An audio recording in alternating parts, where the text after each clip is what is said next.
Right, we begin here. Motorists can expect more pain at the pumps this week as the government announced another hefty fuel price for July. The Department of Mineral Resources and Energy says all grades of petrol will go up by R2.37 and R2.57. All grades of diesel increase by R2.31, while paraffin sees a R1.66 rise per litre. All right, let's get more on this now. We're joined via Zoom by the spokesperson for the Automobile Association Layton Beard to weigh in on the fuel levy increase. A very good afternoon to you, Mr. Beard. Always a pleasure having you on the show. Thank you, Flo. Good to be with you as well. Well, I mean, another fuel increase for motorists. Talk to us about your thoughts as the Automobile Association, bearing in mind that, you know, as the fuel prices go up, obviously so does everything else. Yeah, absolutely. I mean, you know, when you see an increase of this nature, invariably what you'll see is that, you know, the price of goods just becomes that much more expensive as well. You may be looking at an increase of maybe 10 cents here and 15 cents there, 5 cents on some products. But the cumulative effect of all of this, Flow, is that a basket of goods is certainly going to cost you a lot more going into June and July than it did in previous months. And that really, I think, is where the problem lies.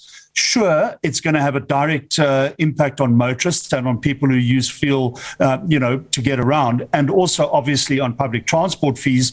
But the longer term impact is that these prices of goods is going to increase, and it's just going to put a lot more strain on people who are already suffering. We know that there are many hundreds of thousands of people in South Africa that are truly financially embattled, and this is just going to add to those woes. I mean, I can speak on a personal level, Mr. Beard. I made a direct comparison the other day and compared what I was paying for a full tank of fuel last year, this year, 400 Rand more on my tank. And it's interesting you talk about the cumulative effect because, you know, we see a little bit here, a little increase here, a little increase there. But when you look at it in totality, it's not sustainable. And I wonder what your thoughts are on the fact that this is actually not a sustainable issue. Where do we go from here? Yeah, I mean, Flo, I wish I had the answer to that question. It's a tough one, right? And you're absolutely right. You know, I mean, people are saying that it's costing more to fill their tanks. It's costing more just to put a little bit of fuel in their tanks. It's costing more to go to the shops just to get the bare essentials. Yet salaries and wages aren't keeping pace with that. So with the same amount of money as people had maybe a year ago, they're trying to make the same type of purchases. And it's not sustainable. What people are going to be doing and what we are going to see people doing is that people are going to be looking at their budgets. Now, there's a lot of people who are fortunate enough to actually have that budget to look at in the first place. But people are going to be looking at that budget saying, where can we cut back? Where can we make allowances, but we still need to cover our essentials? For many people, that's not an option. They're going to have to look at their budgets and they say, well, we're going to have to do without X or Y or Z this month because we have to do, you know, some more important things. So that's what's going to happen. People are going to start scrubbing their budgets. They're going to start looking more intensely at those budgets, looking for ways to save money.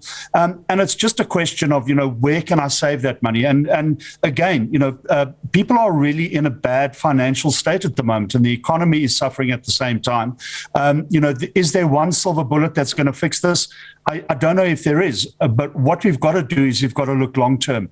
And that's the reason why, for instance, the AA is saying, let's have a look at this fuel price, let's interrogate it, let's unpack all the components, and let's make sure that the calculations that we have are the correct calculations. And that at least gives people peace of mind knowing that what they are paying is the correct price. Mr. Beard, I think this is a discussion you and I had the last fuel increase where we spoke about, you know, how government could perhaps, you know, buffer us as consumers, as South Africans against this increasing fuel price. If they're saying that there's nothing they can do about the fuel price increasing, surely there's somewhere else where that they can assist. And I think we spoke about, for instance, looking at food prices and how, you know, they can look at VAT and tax there. Why is this not something that the government is looking at? I mean, as you and I have been discussing the fact that this is totally unsustainable, why is it that government's not looking at other ways of plugging the gap? Yeah, I think that's a question you need to be asking government. Let me just say this. First of all, I think we've got to give government, we've got to acknowledge the fact that in terms of the fuel price, there is little leeway for government. We look at the Rand-US dollar exchange rate. Government doesn't have much control over that. They have to give an environment that is investor friendly, that actually mitigates against the Rand against the US dollar. So there's one small piece of the puzzle that they have a little bit of control over. International oil prices, they've got no control over that. When you look at the fuel price and the way that it's put together and its components, that's where we're saying government does have some control. Yeah. So we are saying, let's look at each and every one of these elements that comprises the cost of a litre of fuel and ask ourselves whether those costs are still necessary, whether they've been calculated correctly, and whether there's a need for them to still be there, whether they're still necessary on that fuel price. So that in itself for us is a very important step that can be done right now. In terms of broader mitigating factors, I mean, certainly I think government is grappling with this as well. We know, for instance, Flo, that this is not a situation that is unique to South Africa. Yeah. We've seen protests throughout the world. We've seen people, at filling stations in other countries chaining themselves to the petrol tanks, complaining about exactly the same issues we have. The cost of living is increasing, and it's not only increasing in South Africa, it's increasing throughout the world. That is no solace to people in South Africa who are, feeling the pressures that there are at the moment. But we think that government does need to take some control, and that control is doing the review of the fuel price as has been suggested. All right, Mr. Beard, thanks as always for speaking to us. It's always under these circumstances that we don't like, but thanks very much nonetheless. All right, that is Layton Beard from the Automobile Association.